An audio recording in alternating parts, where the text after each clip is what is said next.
বাংলাদেশ রাষ্ট্রের নাম পরিবর্তনের ব্যাপারে তাদের যে প্রস্তাবনা ছিল, আমরা বলেছি যে সেটার ঠিক হবে না।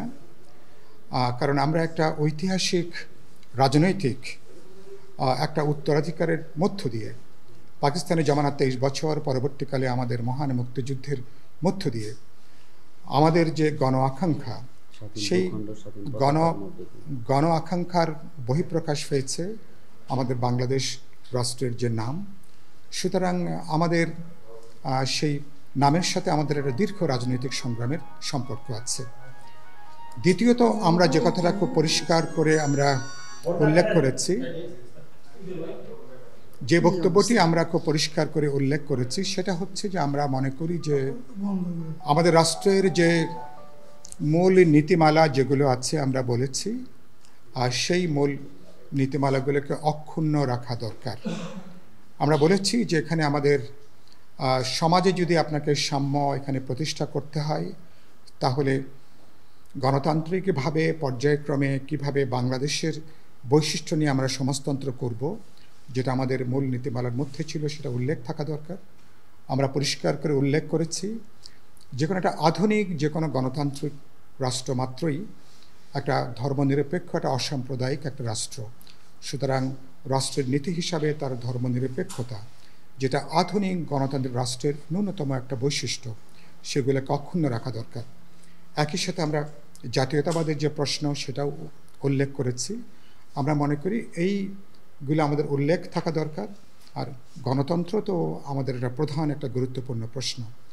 আমরা এর সাথে যেটা যুক্ত করবার কথা বলেছি, যেটা তারাও প্রস্তাব করেছেন, আমাদের মুক্তিযুদ্ধের যে ঘোষণা ছিল, আমাদের প্রোক্লামেশন অফ ইন্ডিপেন্ডেন্সে সাম্য, মানবিক মর্যাদা এবং সামাজিক ন্যায় বিচার, সেটাকেও আমরা রাষ্ট্রের মূলনীতি হিসাবে সেটাকে সংযুক্ত করবার যে প্রস্তাব, সেখানে আমরা একমত হয়েছি, সেখানে আমরা সম্মতি জানিয়েছি। আমরা গুরুত্বপূর্ণ যে কথাটা আমরা উল্লেখ করেছি, সমগ্র সংশোধনী যে প্রস্তাব, এটা সংবিধান বলি, নির্বাচন ব্যবস্থা বলি, সমস্তগুলোর ক্ষেত্রে বিষয়টার মূল ব্যাপারটা এরকম হবে যে বাংলাদেশ রাষ্ট্র নাগরিকদের কোনো রাজনৈতিক বিশ্বাসের জন্য, কোনো ধর্মবিশ্বাসের জন্য, কোনো সাংস্কৃতিক বিশ্বাসের জন্য রাষ্ট্র নাগরিকদের মধ্যে কোনো ধরনের সাংবিধানিক অথবা তার গণতান্ত্রিক অধিকারের ক্ষেত্রে কোনো বৈষম্য করবে না।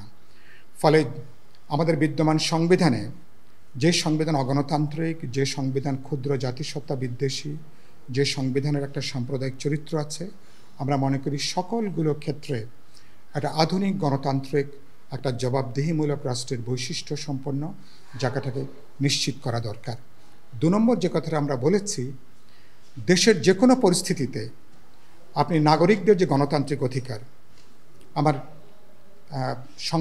সংবাদপত্র বা সংবাদপত্রের যে অধিকার, কোনো যুক্তিতে কোনো কারণে নাগরিকদের কোনো গণতান্ত্রিক অধিকারকে স্থগিত বা বন্ধ রাখা যাবে না। এটা প্লিজ, যে কোনো সময় যে কোনো নামে আমরা দেখি যে নাগরিকদের অধিকারকে রহিত করা হয়, স্থগিত করা হয়, এটাকে বন্ধ করা হয়। সুতরাং পৃথিবীর বহু দেশ যে এখনও পর্যন্ত টিকে আছে, সেটা এই একটা কারণের জন্য। নানা প্রশ্নে বিতর্ক থাকবে, দ্বিমত থাকবে, হয়তো আলাপ আলোচনা থাকবে, কিন্তু নাগরিকদের গণতান্ত্রিক অধিকারের সুরক্ষা, এটাকে আমাদেরকে নিশ্চিত করা, এটা আমাদেরকে প্রয়োজন। সে কথাগুলো আমরা উল্লেখ করেছি। আমরা বলেছি যে 16 বছর ধরে আমাদের যে লড়াইটা, আন্দোলনটা প্রধানত ছিল মানুষের ভোটের অধিকারের জন্য, অবাধ, নিরপেক্ষ, বিশ্বাসযোগ্য একটা জাতীয় নির্বাচনের জন্য। সুতরাং আমরা মনে করি যে ইতিমধ্যে জাতীয় ঐক্যমত্য কমিশন যেটা গঠন হয়েছে এবং তারা আন্তরিকভাবে তারা যে কাজ করছেন, তাদের কাজের গতিটা তারা বাড়াতে পারলে আগামী 1 থেকে 1.5 মাসের মধ্যেই জাতীয় ঐক্যমত্য কমিশন তার কাজটাকে সম্পন্ন করে যেসব প্রশ্নে আমাদের মধ্যে মতৈক্য আছে, আমাদের মধ্যে বোঝাপড়া আছে, একটা ন্যূনতম প্রশ্নে যেখানে আমরা একমত, তার ভিত্তিতে আমরা একটা জাতীয় সনদ তৈরি করতে পারি, আমরা জাতীয় সমঝোতা তৈরি করতে পারি, এবং যেখানে সকল রাজনৈতিক দল তারা সেখানে স্বাক্ষর করবেন, এবং তারপরে আমরা এখানে 16 বছর ধরে মানুষ যে নির্বাচনের অপেক্ষা করছে, সেই নির্বাচনে আমরা যেতে পারি। অনেকে কিছু প্রস্তাব ছিল যে জাতীয় নির্বাচনের আগেই স্থানীয় সরকারের নির্বাচন করা। আমরা এটার ঘোর বিরোধিতা করেছি, কারণ 16 বছরের লড়াইটা হচ্ছে মানুষের ভোটাধিকারের জন্য, এটা অবাধ, নিরপেক্ষ, বিশ্বাসযোগ্য একটা জাতীয় নির্বাচনের জন্য।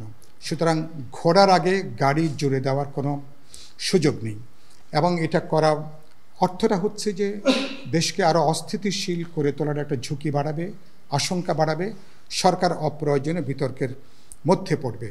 এবং আমরা খুব পরিষ্কার করে বলেছি, আমরা একদিকে যেমন বিচারের কাজটাকে আমরা ত্বরান্বিত দেখতে চাই, একই সাথে সংস্কার এবং নির্বাচনের ব্যাপারেও আমরা বিশ্বাসযোগ্য, আমরা উদ্যোগ এটাকে আমরা দেখতে চাই। সুতরাং আমরা এই প্রশ্নগুলো নিয়ে আলোচনা হয়েছে। আমরা বলেছি যে গুরুত্বপূর্ণ হচ্ছে যে আমরা যেহেতু পুরনো জমানায় কেউ আমরা ফিরতে চাই না, তাহলে যে ব্যবস্থা যাতে ভবিষ্যতে কোনো রাজনৈতিক দলকে কোনো কর্তৃত্ববাদী শাসকে পরিণত না করে, কোনো ব্যক্তিকে যাতে ফ্যাসিবাদী শাসকে পরিণত না করে, তার জন্য আমাদের সংবিধানের যে রক্ষা কবচ সেটাকে নিশ্চিত করা দরকার, এবং আমাদের গণতান্ত্রিক অধিকারের যে পরিসর সেটাকে বৃদ্ধি, সেটাকে নিশ্চয়ই আমরা করব। এগুলো মিলে আমরা অনেকগুলো প্রস্তাবনা নিয়ে আমাদের ভেতরে সেখানে আলোচনা হয়েছে। আর একটা গুরুত্বপূর্ণ বিষয়, আপনারা সবাই জানেন যে অনেকগুলো আলোচনা হয়েছে, কিন্তু নির্বাচনে কালো টাকা কিভাবে বন্ধ হবে, কালো টাকার যে আধিপত্য, বাস্তবে কিন্তু সেটা কিন্তু বন্ধ করবার ব্যাপারে নির্বাচন সংশ্লিষ্ট কমিশন তাদের কোনো প্রস্তাবনা নাই। আমরা মনে করি কালো টাকা বন্ধ করার ব্যাপারেও এই ঐক্যমত কমিশনের মনে করি একটা কার্যকর উদ্যোগ থাকা দরকার। না হলে আপনি অনেকগুলো সংস্কার করবেন, কিন্তু দেখা যাবে যে শেষ পর্যন্ত নির্বাচনটা একটা কালো টাকা দুর্বৃত্ত মাফিয়া তাদের মধ্যে একটা উন্মত্ত প্রতিযোগিতার বিষয় যাতে পরিণত না হয়, সেটার জন্য এটা অত্যন্ত গুরুত্বপূর্ণ। এরপরে আমরা যে কথাটা উল্লেখ করেছি, অনেকগুলো সংস্কার কমিশন হয়েছে, কিন্তু গোটা আন্দোলনটা হয়েছে বৈষম্যের বিরুদ্ধে। কিন্তু বৈষম্য বিলোপের ব্যাপারেও কিন্তু এটা উল্লেখ করেছে, কিন্তু আজকে খুব বিস্তারিত আলোচনা হয়নি এ ব্যাপারে, কিন্তু কোনো কমিশন কিন্তু গঠন হয়নি। কারণ অর্থনীতি আর রাজনীতি যদি দুর্বৃত্তরা নিয়ন্ত্রণ করে, অর্থনৈতিক দুর্বৃত্ত আর রাজনৈতিক দুর্বৃত্তদের এখন একটা আনহোলি নেক্সাস বাংলাদেশ ইতিমধ্যে গড়ে উঠেছে। এটাকে যদি ভেঙে দেওয়া না যায়, তাহলে কেবলমাত্র কিছু রাজনৈতিক সংস্কার করে ভবিষ্যতে আমরা কিন্তু কোনো সংস্কার বলি, গণতান্ত্রিক উত্তরণ বলি, এটাকে টেকসই করা যাবে না। তারা নিশ্চয়ই এটাকে তারা বিবেচনা করবেন, কথাবার্তা বলবেন। আর সর্বশেষ আমরা যে কথাটা আমরা বলবার চেষ্টা করেছি যে যেহেতু এই জাতীয় ঐক্যমত কমিশনের তাদের যেহেতু বিশেষ কোনো রাজনৈতিক পক্ষপাত নেই, তাদের নির্দিষ্ট কোনো এজেন্ডা নেই, তাহলে তারা রাজনৈতিক দল এবং জনগণের যে গণতান্ত্রিক আকাঙ্ক্ষা, এটাকেই প্রধান বিবেচনার মধ্যে নিয়ে যে সমস্ত প্রশ্নে আমাদের মধ্যে ঐক্যমত আছে, তাদের উচিত হবে কাজের গতিটা বৃদ্ধি করে বাড়িয়ে দ্রুত ঐক্যমত কমিশন তার কাজটা তারা সম্পন্ন করবেন, যার মধ্য দিয়ে আমাদের ঐতিহাসিক যে সুযোগটা তৈরি হয়েছে দেশকে একটা গণতান্ত্রিক উত্তরণের দিকে নিয়ে যাওয়া, যাতে আমরা সংস্কারের মধ্য দিয়ে এবং যাতে আমরা সম্ভব স্বল্পতম সময়ে জাতীয় নির্বাচনের মধ্য দিয়ে যাতে বাংলাদেশ এটা গণতান্ত্রিক অভিযাত্রার পথে হাঁটতে পারে।